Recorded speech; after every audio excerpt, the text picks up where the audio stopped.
Yeah,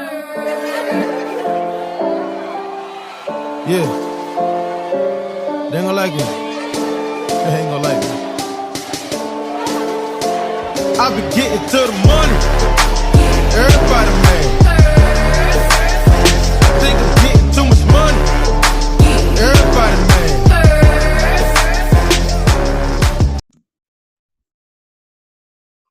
Okay, perfect. So, hey everybody, it's been 5 months since I've recorded the last podcast. Don't judge me, y'all. I've been trying to figure out like how I want to, make my re-entry back. And then I had the opportunity to go out to the Curvy AF event. And at that event, I happened to meet this guy named Sid, who I was like, he's dressed really well. Come with me.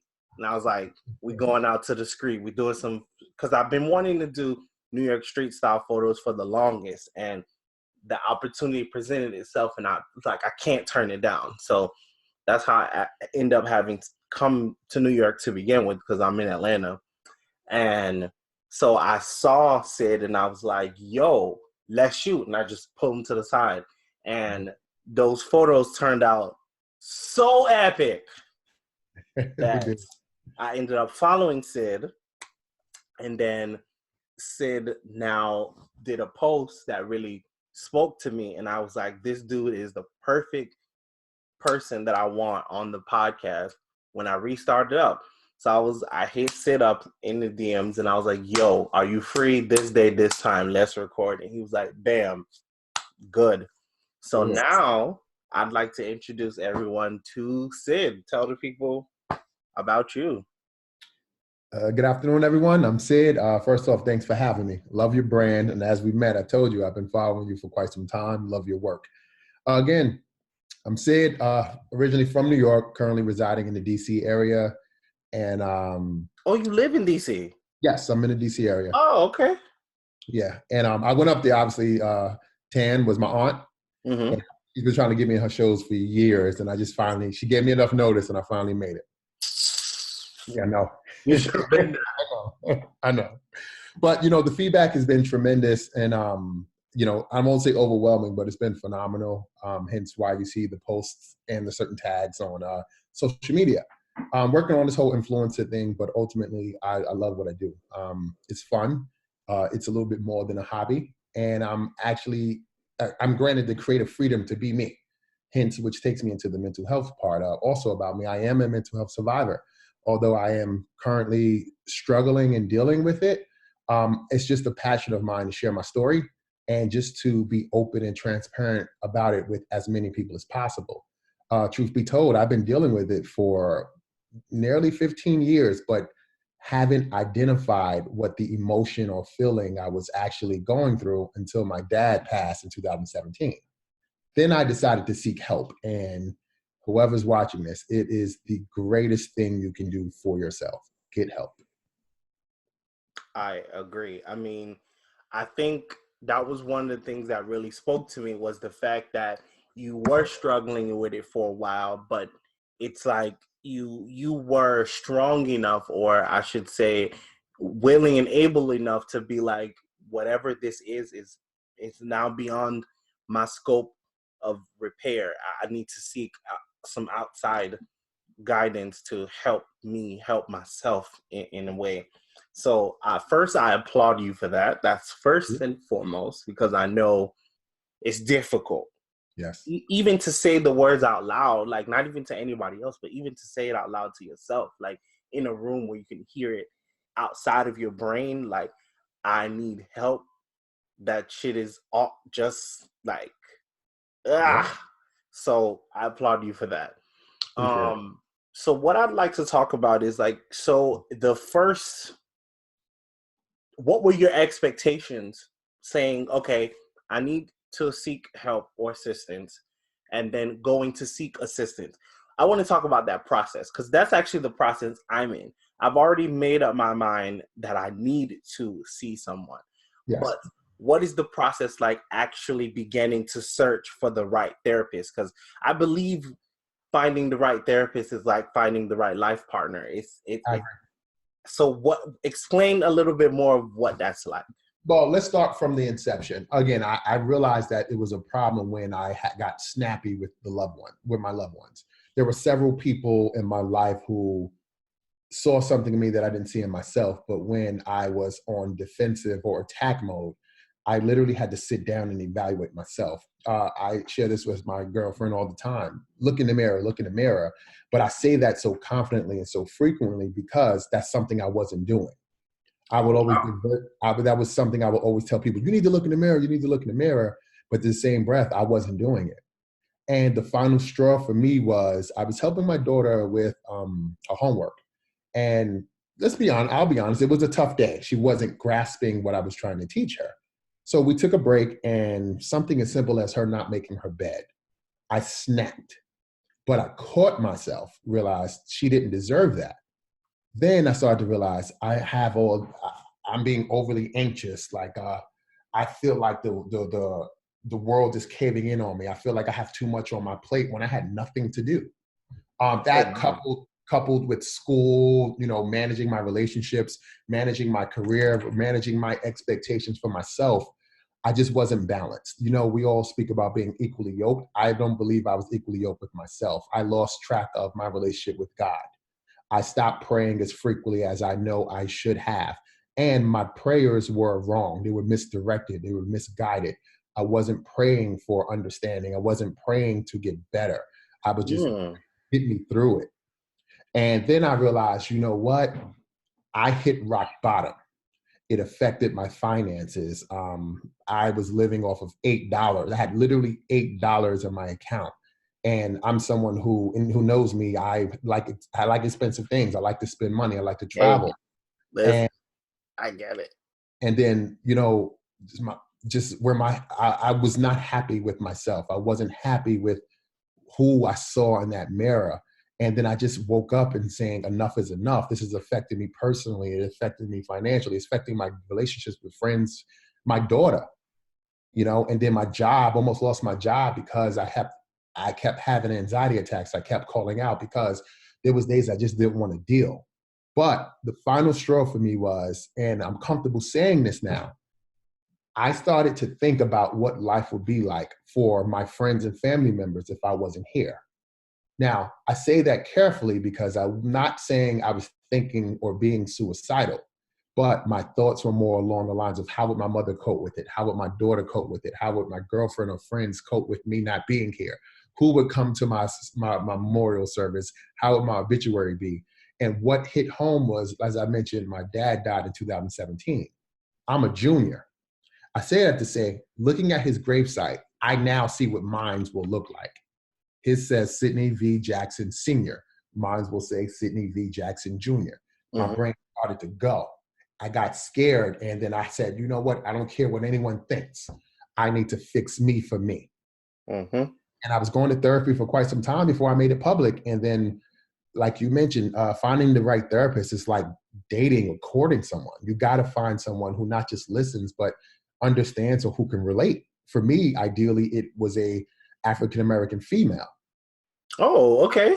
And, I tried some Caucasian men, Caucasian women. I even tried a Black man and a Spanish woman. It just, we didn't mesh well. So now I see, I see two therapists, and, going there is so refreshing. It's an hour of straight raw intellect, hour of straight raw, peel back every single layer of this onion, Sydney, and let's get down to the surface of what this problem is. And as you saw in my videos, it is so refreshing. I speak so enthusiastically about my experience, my struggles. And even on Facebook, I mentioned the times where I have bad sessions.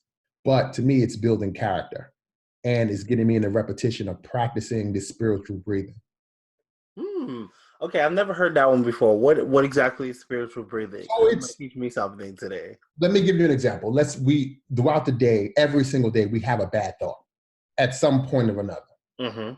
Oh man, maybe I wish I was skinnier. Oh man, I don't like this outfit. Man, my job I hate. But as opposed to thinking so negative, I hate it, I hate it, I hate it. In the spiritual breathing, is in that moment you thank God for the opportunity. Now, although you'll do it just once, like, geez, oh my gosh, I got to pay this bill. I got to pay this bill. Instead of thinking about paying this bill, thank God for the opportunity to even have the bill to pay. Taking away the monetary value of it, but actually thanking him or trying to live Oh, or have I a moment. I don't So think I've ever would have thought to thank God for the opportunity to have a bill to pay. here's the thing. That's If, deep. if we take all of our problems and throw Hmm. them in a pile with everyone else, Hmm. guarantee you'll take yours back. Think about that. You Mm. take every problem that you have and you throw them in a pile with everyone else. I can guarantee you will take yours back. There are people who are praying, who are crying, who are killing people, who are robbing people to have the problems that we have. We're blessed. It's just a matter of understanding what God has blessed us with or understanding what our callings are. I'm still struggling to figure it out, but I believe part of my calling is to share my testimony and stories with people. Again, not to make money, but to be people's voice, people who were where I was 3, 4, 5 months ago, who didn't have the voice, who didn't have the courage to speak up. And ideally, I didn't know everybody, so many people were going through what I'm going through until I started to speak on it. I post a video, I'm getting at minimum 70 to 80 inboxes on Facebook or Instagram. Wow, Sydney, you said this. Thank you so much. I'm struggling this. And truth be told, similar to you, I've made so many friends through social media about me simply being transparent about what I'm going through. Hmm. You And I know, think that is so important. That transparency is what ultimately. It's funny because at the beginning of the journey for me, I didn't want to. I wasn't transparent. Like if you were following me at the very very very very beginning of this journey, I, no one knew I was running this brand. I didn't have my face anywhere. I didn't have my name anywhere. I didn't actually. The email I made was specifically not with my name in it on purpose. understood. So I was trying to be everything but in the forefront of this brand. And I what I noticed a year into the brand was that I wasn't moving the way that I thought I should be moving. And somehow it hit me, like I wouldn't say maybe March of 2017, it hit me like if I wanted to progress, I was gonna have to step out the shadows. And that was fearful. I spent an hour like on the enter button on the blog post where I was going to introduce myself, like with my photo and my name and who I Mhm. was in my story. And I wouldn't say I had an anxiety attack, but it was definitely like a heart pulsing moment where you're like enter, no, enter, enter. And I'm asking my best friend, like, should I hit enter? Should I hit enter? Should I? After a while, she's like, if you hit enter. And then I just hit enter and I was like, close his laptop. I get it. I get it. I get it. So it You was gotta, you remember when we met outside the event and uh-huh. you took the picture? I was like, yo, it's this brand I'm following. As soon as we got to you're like, that's my brand. I was like, no way. You don't remember See? that? Yeah. I had Yes. no idea that was you. Yep. This breaking bread, I had no idea that was your brand. That is so cool. And that to me was like, ultimately, that was my goal at the beginning for that to happen. People be like, oh, I like this brand. And I was never going to say anything. Like it actually still happens to this day. People will say, I'm following this person. You following this brand or you following this brand? I'm like, yeah, I'm following them. And I just walk like, I don't even say anything. Being humble about it. I understand. Trying to a little bit, but see, I think that's the stage of like the stage of like another reason that I want to seek therapy is because I want to find my voice without feeling like I'm, I guess braggadocious would be the word, Mm-hmm. or like learning how to like be completely authentic but humble at the same time. Because that's what I'm struggling with is like trying to figure out how to say, yes, this is my brand, Yes. but not, yeah, you see my brand, like, you know, I'm figuring that out. So I think that's my thing in order for that, getting comfortable with being in that space. But so one thing I'd like to know, so the process goes on, you said you went through a few different people Yes. to find the ultimate Black woman that now, well, you said you have two of them actually. Yes. So One to is for find, more. One is the therapist. The other one is more with the clinical aspect of it in terms of the referral and getting your meds. oh, So okay, okay. I can confidently and honestly say, yes, I am on antidepressants and things for my anxiety. Okay. I mean, listen, I think another part of growth is understanding that very moment, like when there's a, you know, like a spectrum of things that you need to get you ultimately to the place where you feel most whole. And I think that's another part of my growth is like understanding, like, if it's gonna take something more than this, like, I don't know, like, did you have to come to terms with that idea? Like, okay, I need therapy, but I also need these meds too. The meds for me was more of a trial and error. I've never been a fan of taking meds. Little history about me is my mother and my father battled with substance abuse. So something as simple as smoking weed, I've tried that one time in my life prior to last year. And the actual day was May 3rd, 2003. That's how I know it, because it was Wow, so that's like traumatic. specific. First and only time out, again, before 2018. But I say that it's because I wasn't for meds. I figured, I can just deal with it. And that's what my problem was. I just was raised to survive, not live. Not So thrive. taking meds ain't something we talk about in my community, within my village, which raised me. That's not something we did. So part of owning my own, my being comfortable in being comfortable in my own skin and owning my truth, I tried it. And it helped. It kept me easy. I wasn't high, etc. But I realized that my moods changed. I'm getting better sleep. I'm taking better care of my just overall well-being. My concentration has increased, and my relationship with my child, my family, and with Christ improved. I got back on track. So going through this for quite some time, over a year, it's like I'm easing myself off the meds, but dealing more with a daily regimen from conversation, speaking life into myself or my partner, helping me get things in order, from as simple as, are you okay? And ultimately, I got tired of being the strong friend. I just got tired of it. That is that is that is that is literally, yeah, that's it right there. Yep. When they say check on your strong friends, that always sits with me, because I'm always the strong friend, and I'm like, I need help. I ain't got it. I ain't got all the answers. 2019. I just don't. That's it. And then just having that village, your adult village, who hold you accountable. I've had these intimate and very transparent conversations with people about, look, I know y'all don't call me for this, y'all don't call me for that, because I'm the one that's calling y'all, but I need y'all to check on me. Why? Because yeah, Instagram might be popping, Facebook might be popping, but I'm struggling. I'm going through a storm. Like I posted that some time ago. Like as a society, we're just so programmed to have this mentality, oh, if you're not checking for me, I ain't checking for you. Yep. But at the same time, you have no idea what storm your strong friend is weathering. And Mm-hmm. that's what we have to break as a community. And that, I believe, I wanted to lead by example. I text and call my friends every single day, every day. Me and my best friend, I won't say a falling out, but we just weren't here anymore. And we've had a conversation that lasted almost 2 hours, and we both, grown men, cried, because it was one of those conversations that you have to have just to get over that hurdle as adults. Mm-hmm. And my girl will tell you, man, we communicate more. We communicate more clearly. And again, we're finally aligned to where we need to be for the next step of our lives. So having all these people associated and just in my village, it's helping. So that's also part of the therapy exercise to wean myself off these medications. Okay. Well, first, I'll say this.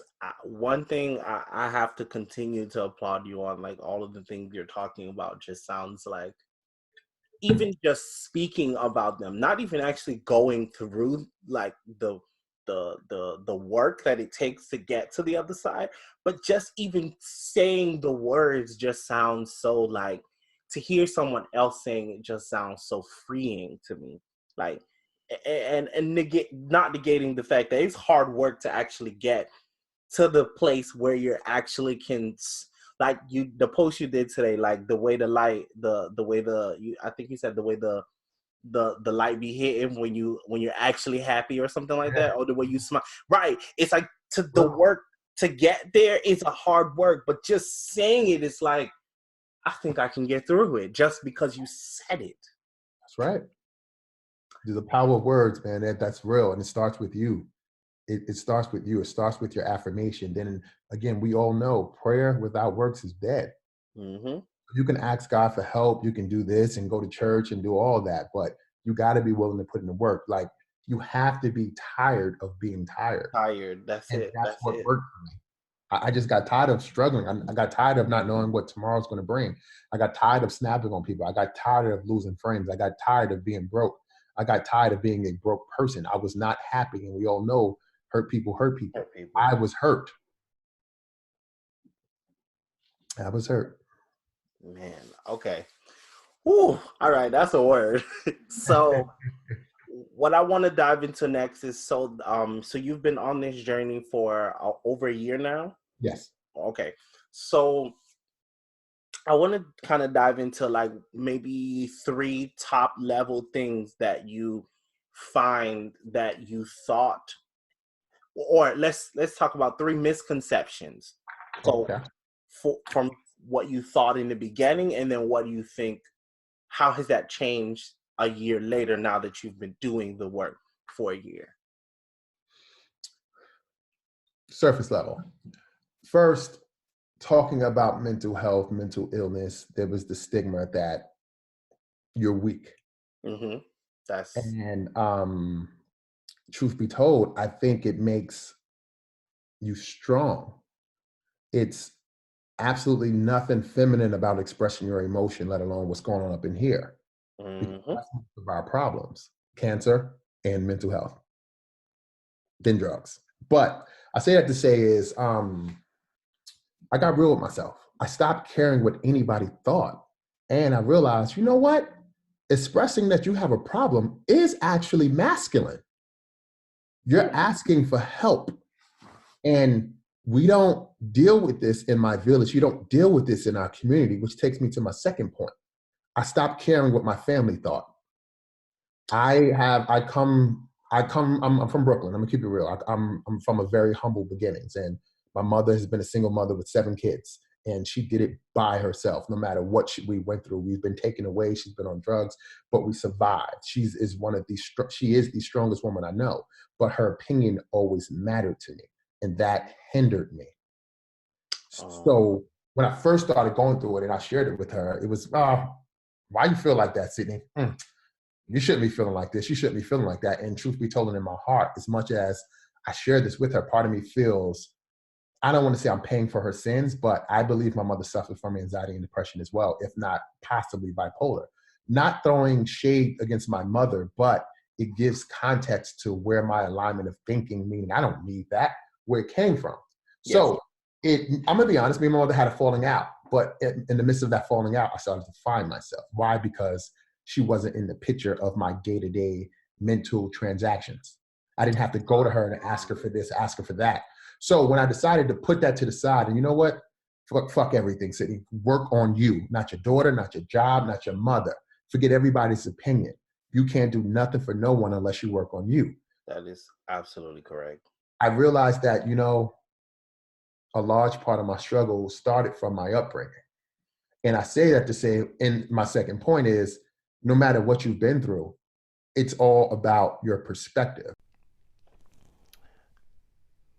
Well, now that I have you guys on commercial break, let's talk about ways you can support the XO Tribesmen brand. A lot of times people ask me, how do I support, or what ways I can support? Because not everyone needs a photo shoot. Not everyone needs a website. So another main way you can support is through an effort called Patreon. That's patreon.com/XLTribe. Now with Patreon, the ways you can support us are very interesting. We have a bunch of different tiers that you can donate at. It's 1, 3, 5, 85, and then 100. And each of those different tiers that you donate on patreon.com will get you a different level of access to me into the company. And so what I'd like is for you guys to head over to the site, check it out.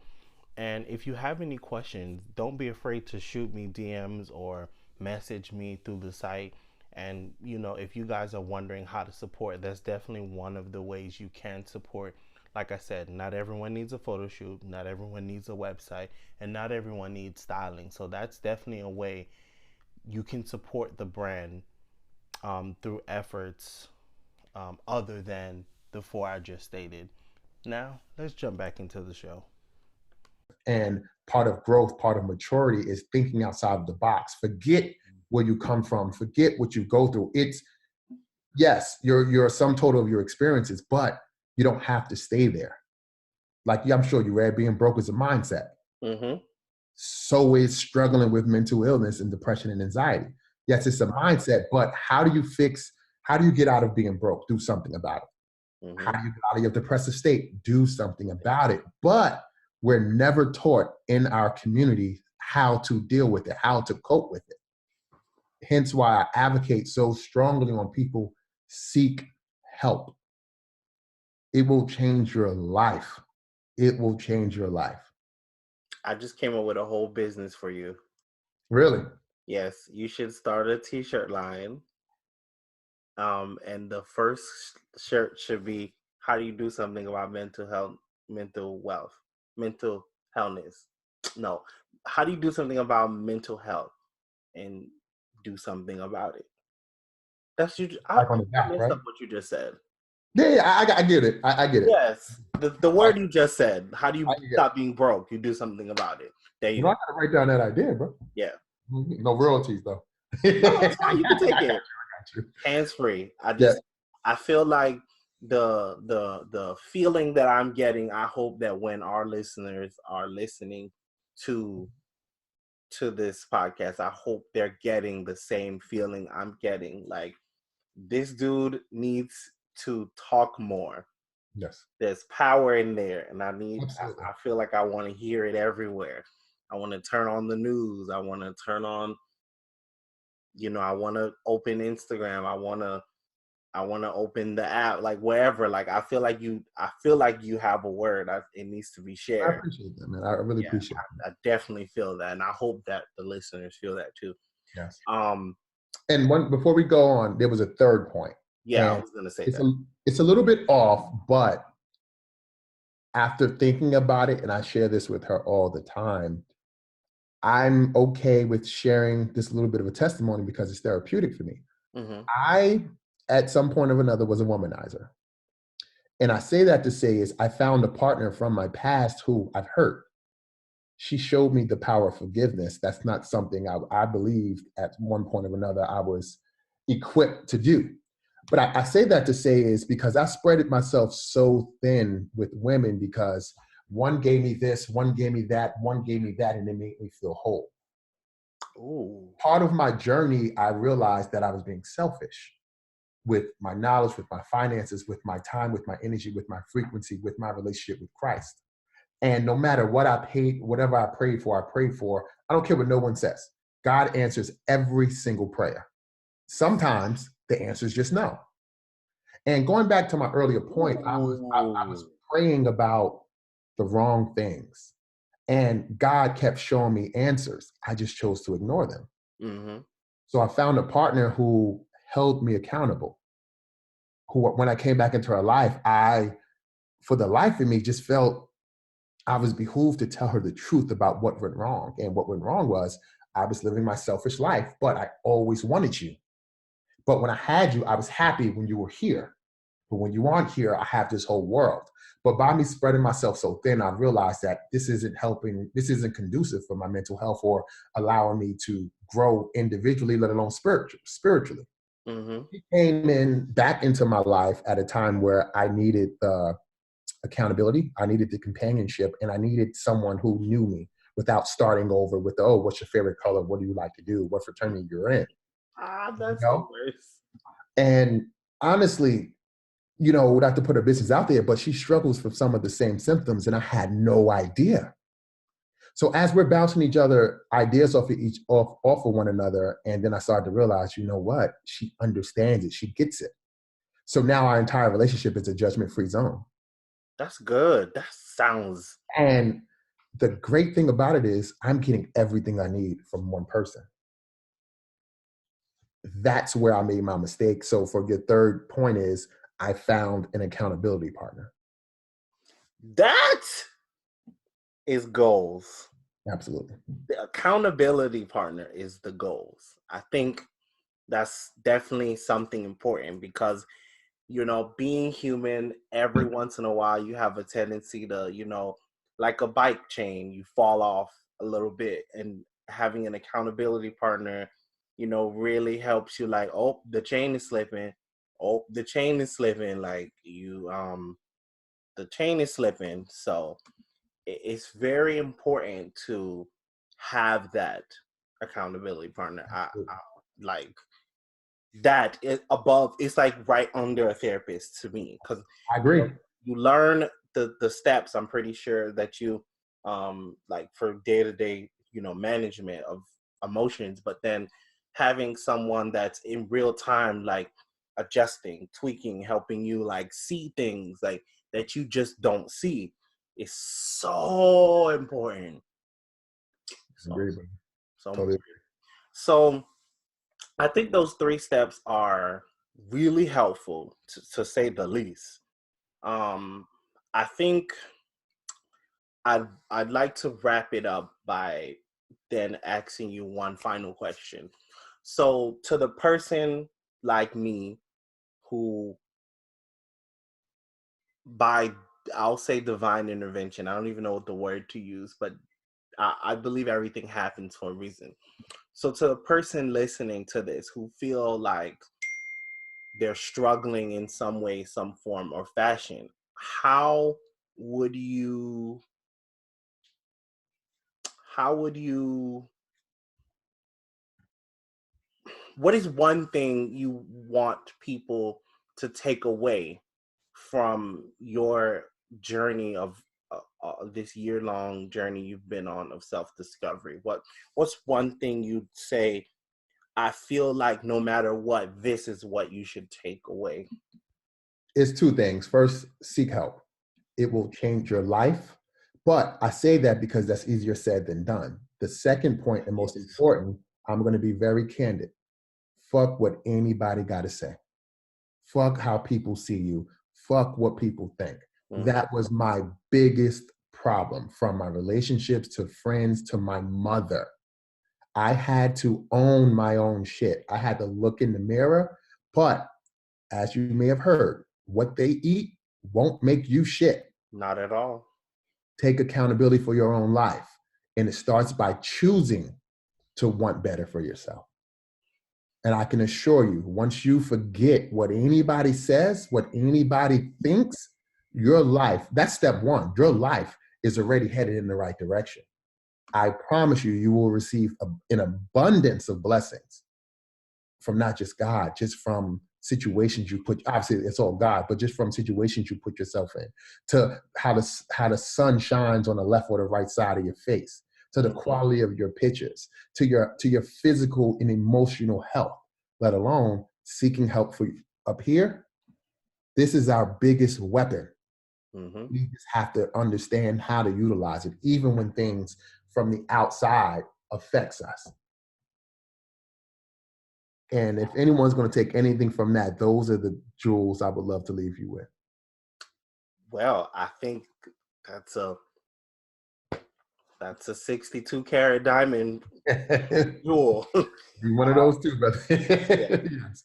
That's a big jewel. Well, first, like I said, I want to thank you for being super transparent. I feel like that was another one of my struggles about how transparent to be on this journey. Because I've had my own struggles with like manhood and like how do I express myself in a way. I already feel like not now, but I always felt like I lived in a world where people always was making some sort of critique about the man I was supposed to be. So I was already struggling with that. And then on top of that, like, okay, so you already are perceived in this manner, and then to go to then talk about something else that is perceived to be quote unquote not masculine. It's like a double pressure on it. And so I want to thank you for that, being that transparent. But I also want to thank you for coming on my Anytime, podcast. man. I'm super excited about this episode because in all my other, that's another thing. Like that was another thing. Actually, this podcast, interviewing you helped me realize today what it was I was struggling with for 5 months.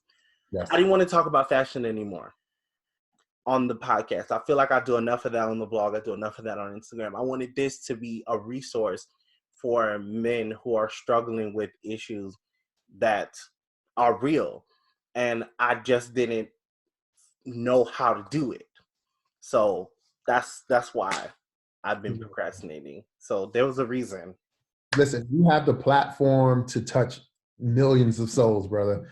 Any way I can support you, any shape, form, or fashion, if it's a repost, if it's a call, if you would like to be one another's accountability partner, have confidential conversations through Skype, text, phone call, Instagram, brother. I'm just a call, text, or a like away. Okay, I've been there. And again, my journey isn't your journey, but if I can help direct you right instead of left or left instead of right, I've done more than my fair share of doing what I believe my calling is now. And ultimately, man, real men, fuck that masculinity or what real men's supposed to do. Real men seeks therapy. Quote me on that. That's your second t-shirt design. Right? I'm telling you. I got you. I'm telling you, you that's it. I see a vision for you. It is. I like that. So you're going to take the pictures when I get the shirts, right? We there, right? We there. Got you, brother. Got you. So I'm super excited about that. Well, thank you so much for coming on the podcast, and I can't wait till this drops. And Yes, I hope that everyone just feels all this goodness, like taking. We're gonna talk offline about when you come out here. Okay. Okay. All right, brother. All right. Have a good one, and until next time, bye, XL Tribesmen. Let's see.